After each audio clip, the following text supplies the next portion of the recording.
You're listening to the best of the Martha Zoller Show. To hear the full show each day, tune in to AM 550 and FM 102.9 WDUN or log in to accesswdun.com and click the Listen Live button from 9 to 11, Monday through Friday.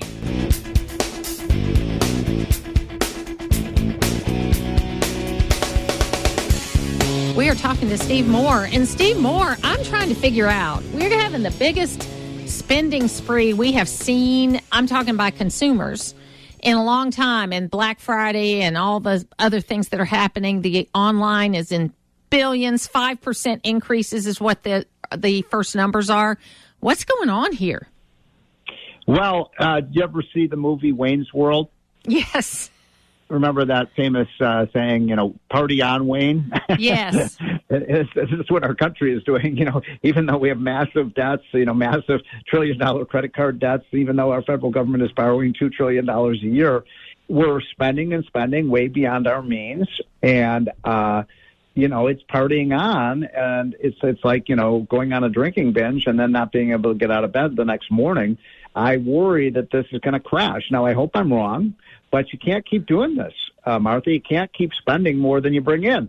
I had a number of my nieces and nephews that are in their 30s and early 40s at Thanksgiving. And then there was this video they played on Fox and Friends yesterday morning of a woman kind of in that same age range that was saying basically the thing I was hearing from my nieces and nephews. We played by the rules. We went to college. We got good jobs.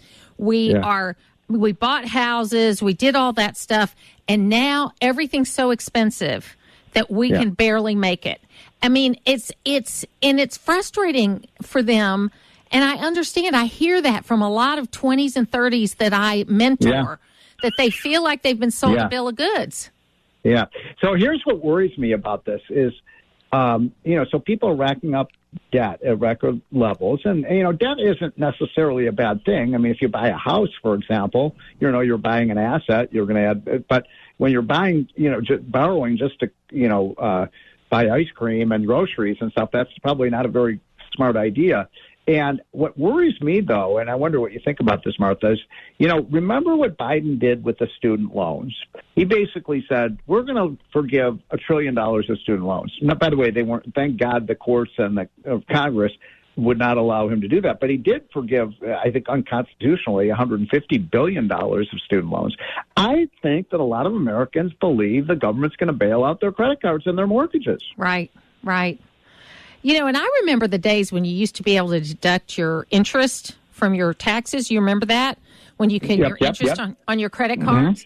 And when they changed that law, I think it made people think more about using credit cards. And look, I think credit cards are great. I use credit cards. It's a safe way to do things, but I pay them off every month. And I do think there's also this imbalance, Steve, of boomers like me and you that are almost to retirement that are in a different financial place. That percentage is much higher than it ever was. And that's inflating things too, don't you think? It does. And by the way, I just want to correct you on one thing, Martha. Neither you nor I are ever going to retire. Right? That's right. We're going to work into our 80s. Retirement is a whole different thing, too. I was watching a commercial this morning, and it said retiring to the beach. I would never. I may change the way I work, but I may travel more, and I may take more time off, but I don't see me ever being that person that says, I got nothing to do. Yeah, me too. And, I do say, I tell my guys, my employees, and the men and women who work with me, I don't have the same energy level I did when I was in my 30s and 40s. So, I used to work 50 or 60 hours a week. Now, I'm 30 to 40 and I get pooped, but I still, love working. I love doing what now you and I are lucky, I think, Martha, because we love what we do, right? That's a real blessing. But my point is that, you got to look. I'm not a financial advisor. Okay, I want to make that point loud and clear. But I think people are making a big mistake in racking up this credit card debt because that's a road to the poorhouse. I mean, these credit card companies. And I'm pro credit cards. I think credit cards, you can tap and you can swipe and da-da-da. But if you don't pay your credit card debt, you're going to go even further into debt. and that's what makes me very nervous. So, we've got President Biden, who is sort of traveling around doing things, and we've got Donald Trump out there that is basically running a parallel campaign. I mean, he's not campaigning with the other people, but he is running a campaign. So I think it's probably 95% that Donald Trump's going to be the nominee.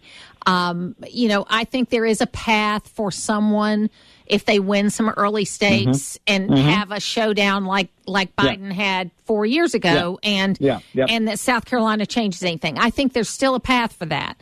But if it is, Trump Biden, and I know you're very supportive of Donald Trump, but I think you like the other people too. I mean, you're fine with the other candidates. Yeah. What do you think next year's going to look like economically? I only laugh because I get asked that question every day, and I know. Hell if I know. I mean, it's hard to predict. I mean, everybody was wrong about 2023, right? I remember at the beginning of this. Not me, by the way. I wasn't one of these people. Oh, we're going to have a recession. Remember everybody said it's going to be a recession. We didn't have a recession. Yes, we didn't. In fact, if anything, the economy improved, and so.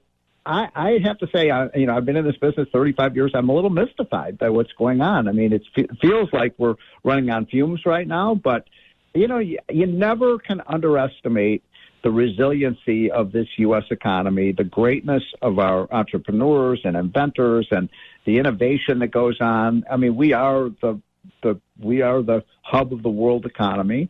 No one else has the innovation that we do. We're moving into an exciting new age of bioengineering and, robotics and artificial intelligence. So there's a lot of cool things going on in the country. I just want to see the government kind of get out of the way. Yeah. And I think great things can happen. Here's the $64,000 question, which I guess now would be $64 billion question with the way things have gone. We have people that I talk to every day that are talking about the hard time they're having, whether it's groceries or gas or whatever it is, interest rates, they can't buy a house, whatever it is. And then you have the Biden administration saying, don't believe what you're dealing with every week. It's really great out there, and you should be feeling better about this.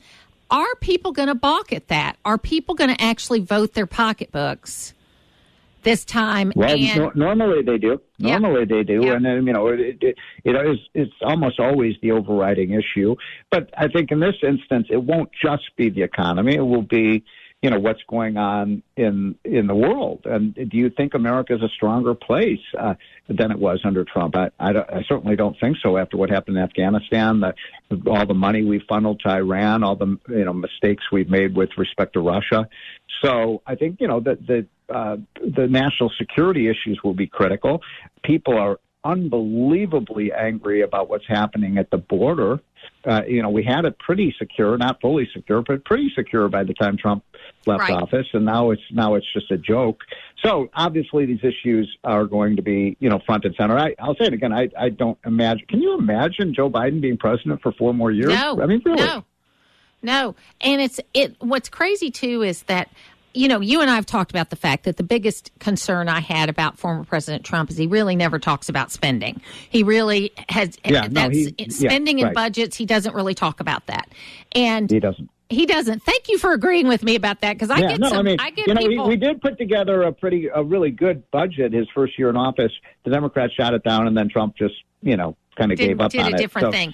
So what do you think, the biggest concern I hear from people that are concerned about President Trump, and I'm talking Republicans that are concerned about him, is that, will he go in there and just settle scores, or will he actually go in there and govern? Well, that's a great question. And that's, when I talk to him, I tell him, look, put all that settling the scores beside you. Do what you did when you were president. Cut taxes, reduce regulations, secure the border, make America strong militarily. And what Trump gave us was 4 years of peace and prosperity. That's a pretty good agenda. And what I love about you, Steve, is that you will tell the truth that these are real concerns. Because what happens too much out there in the sphere is that the very strong Trump supporters just want to tell you every question you have about him is wrong. And I think if we don't sit there and have these conversations, and I'm thankful that you were in the room sometimes with him where you have said these things. And I know he gets mad at you sometimes, but he needs people around him that are going to ask him the hard questions. Well, I'll say one more thing, and then, I know we're running out of time here, but I was just writing a column about how, one thing about Trump is, what's his most famous line? You're fired, right? Yes. From The Apprentice. And Trump fired people. Yes. He went through cabinet people. He went through, assistants in the White House. One day John was around. Next day he got fired by Trump. How many people has Joe Biden fired? Nobody that I know of. People have left. Jen Psaki left.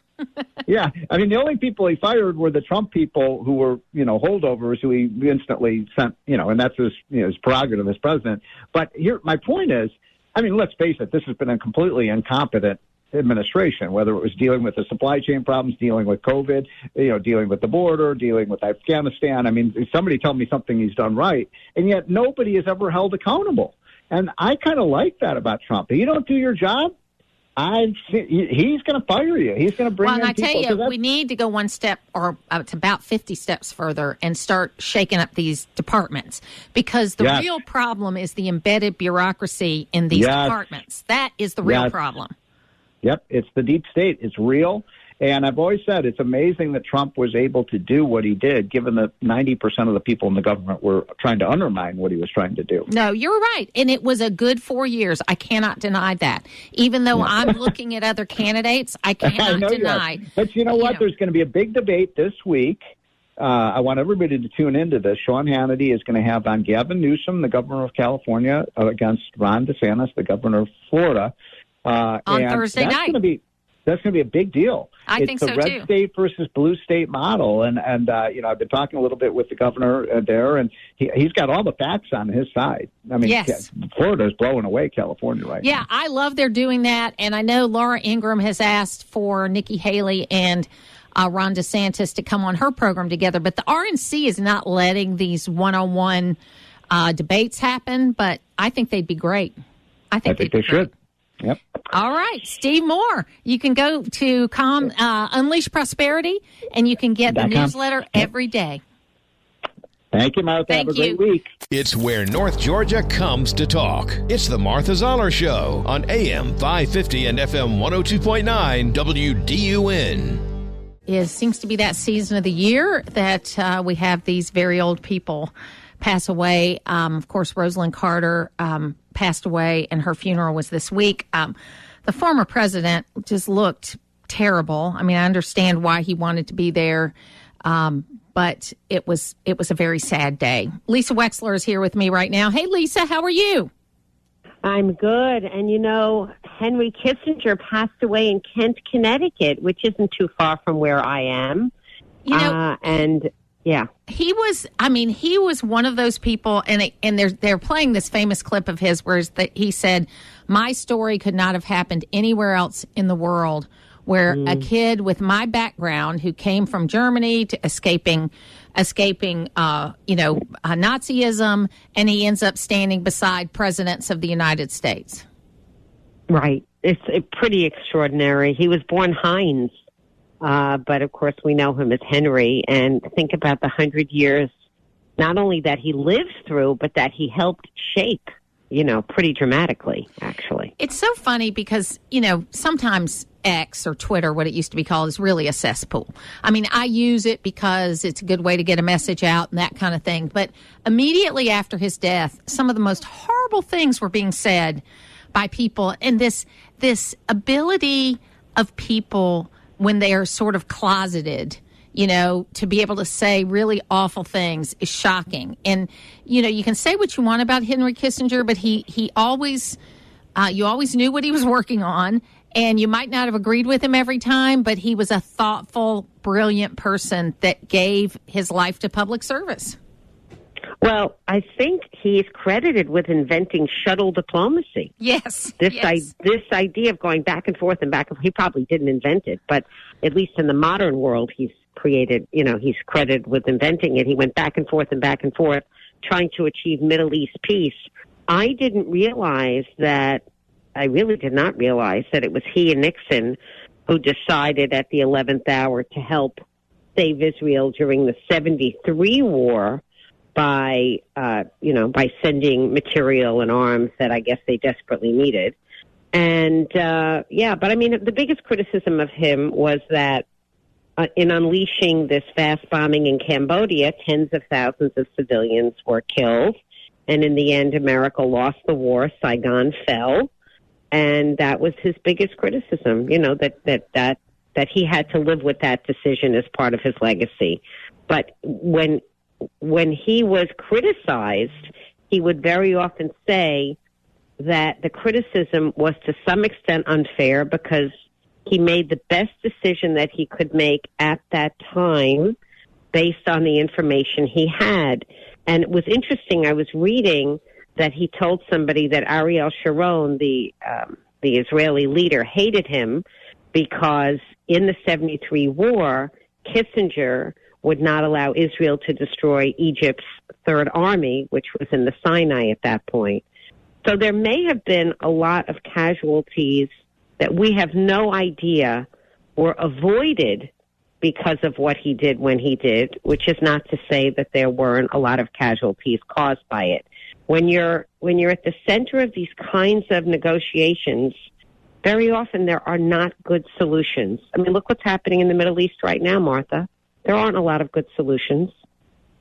No, there's not. I mean, I get so frustrated because while I'm so happy that 100 or so hostages have been released, it's like I'm don't want to see the cheering. They shouldn't be cheering until every hostage is released. Every hostage should be released now. Right. Yeah. Right. Exactly. And, and there are innocent casualties that are happening as a result of Israel defending itself and trying to eradicate Hamas to maybe have a semblance of hope, which I'm a little bit, frankly, skeptical and cynical about. The whole world is clamoring for a two-state solution as if there's actually a party there willing to concede to one. The whole world is clamoring for it. Israel's agreed to it every time it's been put up there. Right. It's the one group of people that won't agree. Exactly. And they have something to say about it because they live there, right? So there it is. Right. Well, and this week at the Israeli consulate, it's a consul general that they have. It's not a full-blown consulate here. But they had an Arab-Israeli peace discussions. Arabs and Israelis came in from different groups and had panels and discussions, and we had a few of them here on the show to talk about it. And they were talking a lot about the Abraham Accords and how they don't believe the Abraham Accords are dead, and how that we can, that the real goal, what they see this light at the end of the tunnel, is at some point in time to be able to get back on track to move towards that. And what was encouraging about it is these were Israelis and people from Arab countries, Muslims, that were working together on this. Now, maybe it won't go anywhere, but you know what? What's the old song? It only takes a spark to get a fire going.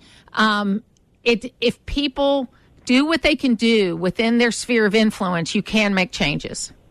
Well, I firmly believe that the timing of this particular war is directly related to the fact that Saudi Arabia was on the cusp of joining the Abraham Accords. Yes. And Saudi Arabia and Iran hate each other. Iran is your direct connection to Hamas and Hezbollah, and they wanted to blow it up.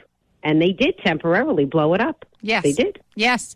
Yes, it's absolutely true. Now, yesterday, in the well of the United States Senate, Chuck Schumer, who identifies himself as the highest-ranking Jew in government, and he made a speech.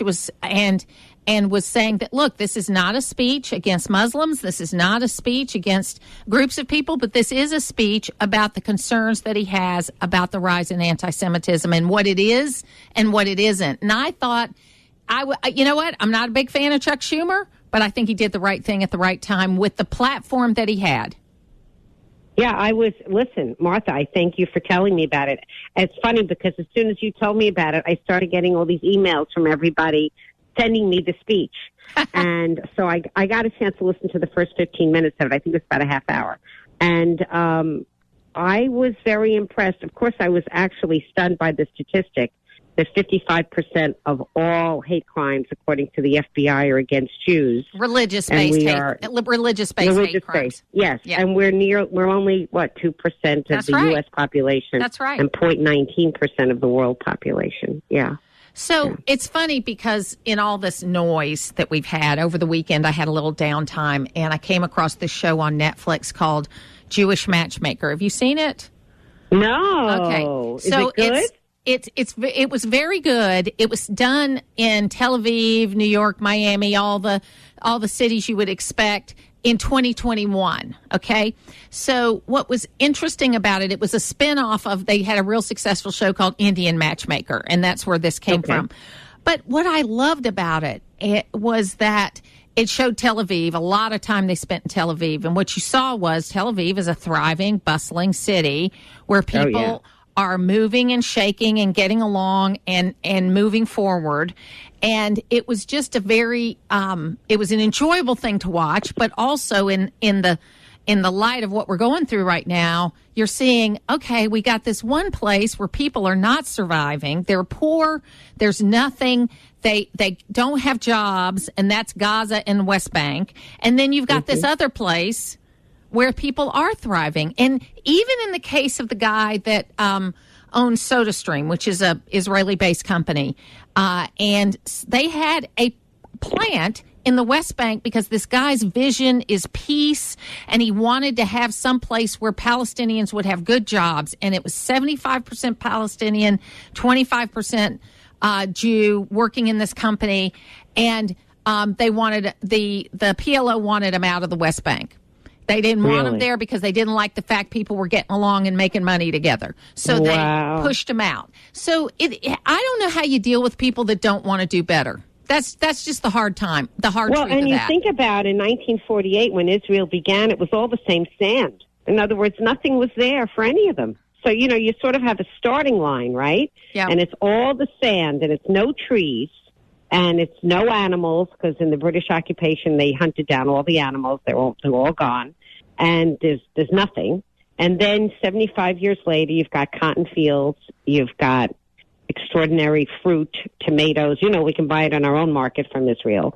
So you've got an irrigation system that goes from the north down to the south underneath Israel so that they can actually do crops in the Negev. They can literally grow crops in the desert. And it's this little tiny spit of land that you can't even find on a map. But then on the other side, where Arab populations have lived for many, many years, there's nothing growing. You just have to see it with your own eyes, Martha. You just can't believe what you see. Well, and it's like North Korea, South Korea, when you look at what's lit up at night and what's not. But then you make the point. They went underground to do an irrigation system so you could grow things. And in Gaza, they've gone underground to build tunnels so you can fight people.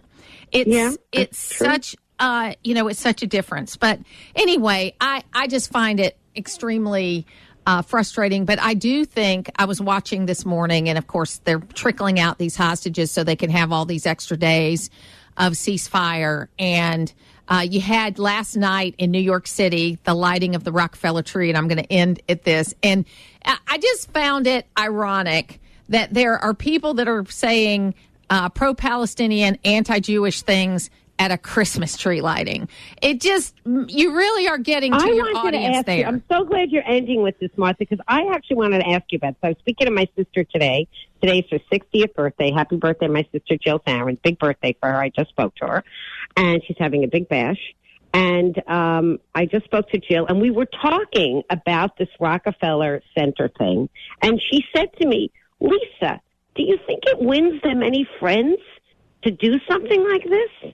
and I don't know. I mean, are they getting more followers by disrupting the Christmas tree lighting at Rockefeller Center? Or the Macy's Thanksgiving Day Parade? Right. I mean, it just doesn't make any sense at all, but it's just these folks, I think, are delusional. I mean, they just don't understand. Well, they also really, but if you read their signs, they really hate America. If you read their signs, it's not just about Jews and it's not just about Israel. They hate America. They hate Western culture. They want to They want to have capitalism go away. They don't like this country. They don't. Putting the talk in news talk. It's the Martha Zoller Show on AM 550 and FM 102.9 WDUN. It is the Martha Zoller Show. You can join us on the phones at 770-535-2911. We're waiting for Dan Pfefferman to call in, and so we are getting that together here. We look forward to talking with him. But look, we've got to get people talking to each other, because if we don't do that, we're never going to solve these problems. I have a lot of friends of mine, or people that I know, young people that I know, that have been kind of, I don't want to say poisoned, because I still think there's hope for them, but have been given the wrong information related to things like Israel and Palestine and what this actually means. There was no colonizing. There was nothing that... there's no 75-year occupation. I was watching Cornel West on Laura Ingraham last night, and he kept talking about the 75-year occupation. That's just not true. The Jews were there. The Israelis were there from the beginning. Okay? They were driven out. Okay? If anything, they're repatriating lands that they were there. And if your definition of colonizing is anybody who's somewhere different than they used to be, well, then I guess we're all colonizers. Okay? My family came from a different place initially. There could have been people before the Native Americans here in the United States. I mean, I don't know that the first people that were in North America were Native American tribes that we encountered when the white people came, the Europeans came to America. This is why we need to study history, and this is why we need to study, wait for it, true history. True history. Because, I heard someone say words matter, you got to use the right words. But that's right. You've got to use the right words. Hostages are wrong. You should release hostages. You should never keep civilian hostages. There's only one way to say that. Okay, I don't care who you are. I don't think we, as a people, have ever kept hostages. We've had prisoner of wars, but I don't know that we've ever kept hostages. Now, I was doing a little bit of research into the trip that I'm taking to honor my father related to his service and being a POW. And I found an oral history from a guy by the name of Eddie Leonard. Now, I've only read the transcript. I have not listened to the oral part of it. I can't wait to do that. I've asked for access to be able to do that. But Eddie Leonard was one of the 4 guys that my dad escaped with from the prison camp they were in. They were in the prison camp together. And he tells the story of their time in the prison camp and then how they got out, what they encountered, the weeks that it took for them to reconnect with the American military, how they had to deal with Russians, how they had to deal with other people. And it's so much more detailed than the stories my father told me. They fit together, but they're so much more detailed. And you think about this what we were talking about earlier in the program related to boys. These were mostly, my father was 31, 32, but these were mostly people that were 18, 19, 20 that were having to make these decisions, that were having to do these things, especially in the case of my dad, who was the sergeant in the group. But my dad and these 3 other guys who got separated from their unit, they were captured, they were missing in action, then they were captured, then they escaped. So this period of time, they didn't have a command to talk to because they weren't talking to anybody. They were just trying to get back to the American forces. And I think we need to learn all this stuff. It should be an ongoing thing, the learning that you do about the history. Because if you don't do that, you're going to end up with, saying the stupid things that most of these Palestinian, so-called pro-Palestinian protesters say. I saw a woman at a city council meeting say that there were no Israelis killed on October 7th, that was all a lie that was made up by the media. I can tell you, I've been invited 3 times to see that video that Marsha Blackburn talked about today.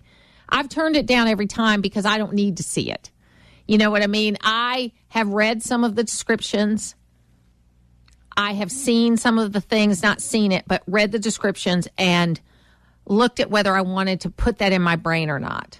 Because I have had it happen where, you know, sometimes, and this is a little bit lighter, but sometimes you get hooked on these crime shows and they play one after another. One of the real problems with streaming, one of the great things about streaming is shows come up one after another. One of the bad things about streaming is shows come up one after another, and you can end up seeing too much. And I watched 3 or 4 in a row of one of these murder mysteries, and I really felt uncomfortable, and I had to stop. You know, I had to stop. And I've had that happen to my husband before, too. So I made the decision that I didn't need to see it, that firsthand accounts from people that lived it were enough for me. And I've heard people say that, I've heard people say that it is not enough to not see it, but I don't need to see it. I believe it, okay? I believe it. You can join us on the phones at 770-535-2911. Joining me right now is Dan Pfefferman. He is from Israel. He is Sharaka's, and I hope I'm saying that right, executive director, and we welcome you to the program. Thanks so much for having me on. So tell us what Sharaka is. Sure. Sharaka, it's a nonprofit, non-governmental, based in Israel and working with the Arab Gulf and Morocco. Sharaka, it's an Arabic word that means partnership, and we were founded by social entrepreneurs in Israel and from the Arab countries, and bringing together Israelis, Jews and Muslims, Israelis and Arabs, in order to make the Abraham Accords, those historic peace agreements signed just 3 years ago between Israel and 4 Arab countries, not just diplomatic agreements on paper and on the governmental levels, but to really translate them to the people-to-people level. And so we try to bring people together. We've been cut off from each other in the Middle East. The media doesn't report in the Middle East about Israel or humanizes Israelis, or hasn't until very recently. And so there's a lot of bias. There's a lot of ignorance about each other, and we set out to bridge those gaps and bring people together on the non-governmental level. You know, it does seem to me that whether you look at Gaza or you look at the West Bank, that there has been a lot of money put in over years to try to help the people, the Palestinian people, and especially in Gaza. I heard a reporter say Gaza could have been Singapore. I mean, it could have been a fantastic place to go. In fact, part of the Abraham Accords, as I understood, was an economic plan that was going to help lift up the whole region. But it's been thwarted. Can we get back there? Yeah, Dan? I mean, you know, Israel unilaterally left Gaza in 2005 in order to do exactly what you said, to allow Gazans to flourish. No settlers, no soldiers in Gaza since 2005, the settlers who were there left all the economic infrastructure. And the idea was to really let Gaza flourish, to become a Singapore, to become a Dubai. It's a wonderful location, beautiful beaches, could be a tourism hub. And it was immediately overtaken by Hamas. Billions and billions of dollars in international aid money, as well as smuggling money, as well as just pilfering from the people of Gaza, has gone to create what is currently the greatest terror base in the world. And that's exactly what it is. You know, they have 300 miles of subterranean tunnels that they dug, crisscrossing all underneath Gaza in order to fight against Israel, to commit terrorist attacks, and then hide Hamas, not the citizens, to hide the Hamas terrorists when Israel retaliates. Each mile of tunnel, the amount of money put into each mile of tunnel could have built a 3-story medical clinic. And instead, they choose to focus on tunnels.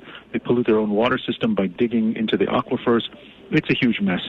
The Abraham Accords was indeed, and I still believe it is, can and will build a better future for the region, because it's bringing together all the moderate countries that want to see stability, that want to see economic prosperity, and a better life for all peoples in the region together in a formal sort of alliance, certainly diplomatic relations that we never had. And I think this will sharpen the need that we all need to work together much stronger to keep radicals at bay and to promote moderates and to promote economic prosperity. Dan Pfefferman, I want to thank you so much for being with us today. If people want to know more about your organization so they can learn, how can they do that?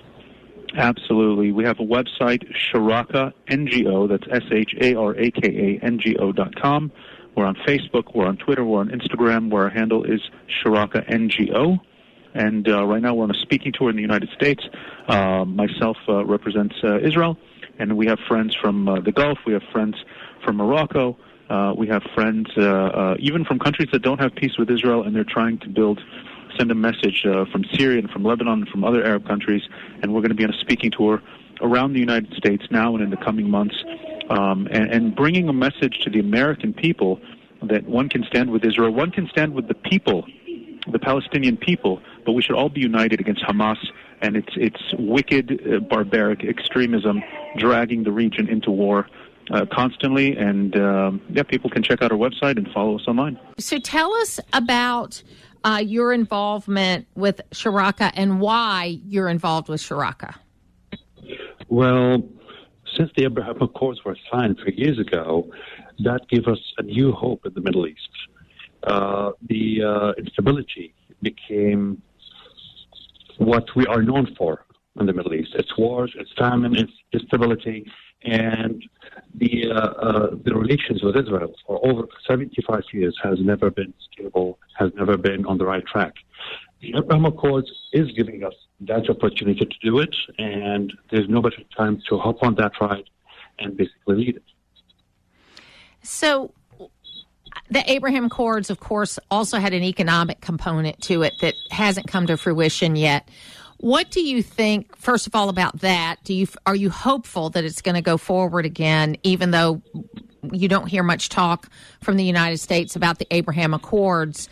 Are you hopeful that it's going to move forward? Definitely, ma'am. This is the biggest test as a testimony for how strong the Abraham Accords are and the importance for them. They would serve us in times of war more than they would serve us in times of peace, and that's the reason behind them.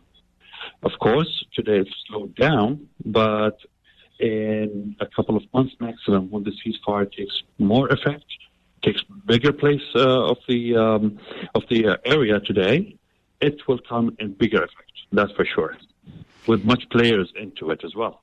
So, obviously, I ask people this question about where they were on October 7th and how you believe that what's happened on October 7th and since then has impacted your work in the Middle East. Well, it definitely impacted it. I mean, I was home. I just woke up in the morning hearing the news, getting calls from everybody. Everybody thought this is the end of the Accords, but again, I'm assuring it's not. It was horrific. It still is. We need to put an end to all of those atrocities. Civilians should be safe, no matter who they are, no matter where they are. And such acts of war, such acts of terrorism has to be put down by everybody. So tell us about Bahrain, because Bahrain has been a huge player in the Abraham Accords as well as some of the economic development in the Middle East. And I think that's a country that probably most of the people that are listening here don't know much about. Sure. Bahrain is an island that lies 45 minutes away from the eastern coast of Saudi Arabia. It has a population of 1.5 million. Only 750,000 are the locals. The rest are either migrant workers, retirees, and other denominations of people, which tells us a lot about Bahrain, that is a friendly environment place, a welcoming place for everybody. We have the privilege of hosting the only indigenous Jewish community in the Gulf. We have a synagogue that's more than 150 years old that never required security. And our notion for trade, our notion for our space for banking, finance, and services is one of the biggest in the region.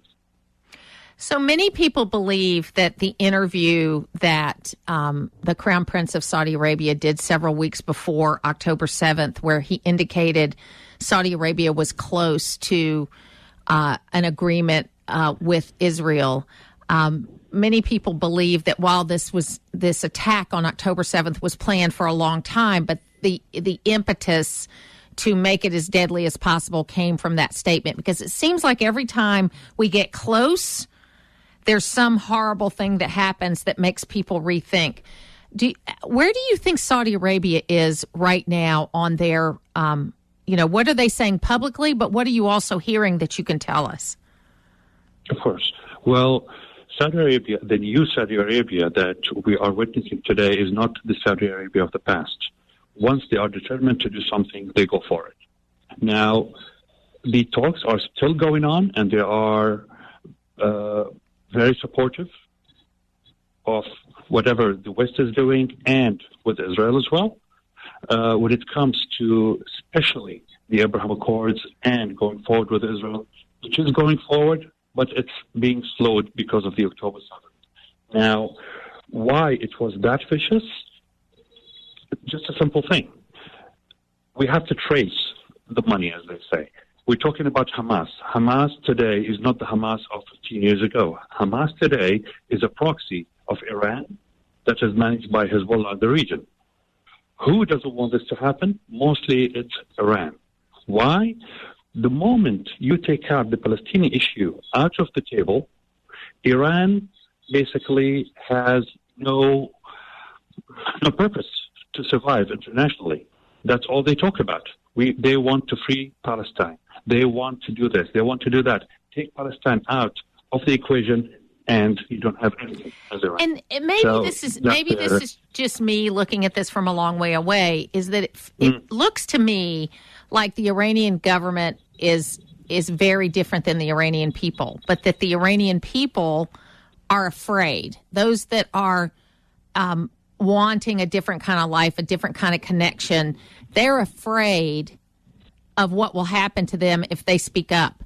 And it just seems to me that Iran is ripe for some changes also. That's correct. Actually, the biggest changes happened when it comes to that notion. It's when, especially the United States during the Trump administration, took out Soleimani. Ever since, there was a split within the Iranian regime, and it is the beginning of the end for them. When it comes to the Iranian people, they are the sweetest people you will ever meet in your life. They are full of life, they love life, and they don't like problems, even within their own communities. The Iranian regime, the Iranian government today does not represent the Iranian people, that's for sure. You know, it's funny, I have an uncle that died recently that was 98 years old. I mean, he was amazing. His parents were people that fled the Armenian genocide and were originally from what they always said was Persia. They never said they were from Iran. They said we're from Persia. That's true. You know, That's true. And so we were able, in a different way, through family connections, to kind of hear these kind of stories about that part of the world. And I just feel so strongly that we need to work very hard to keep this peace movement on track and not let current. I mean, we still have to fight Hamas. We have to fight them. We have to end them, but we have got to get back on the track to peace. Definitely, it's on us, and it's on the communities that we meet on a daily basis. It's on our friends, on our kids, on our spouses. It starts with a notion. It starts with a will. Then it becomes an act. To hear the full versions of last week's Martha Zoller shows, go to the podcast page at accesswdun.com, and you can follow me on social media at Martha Zoller.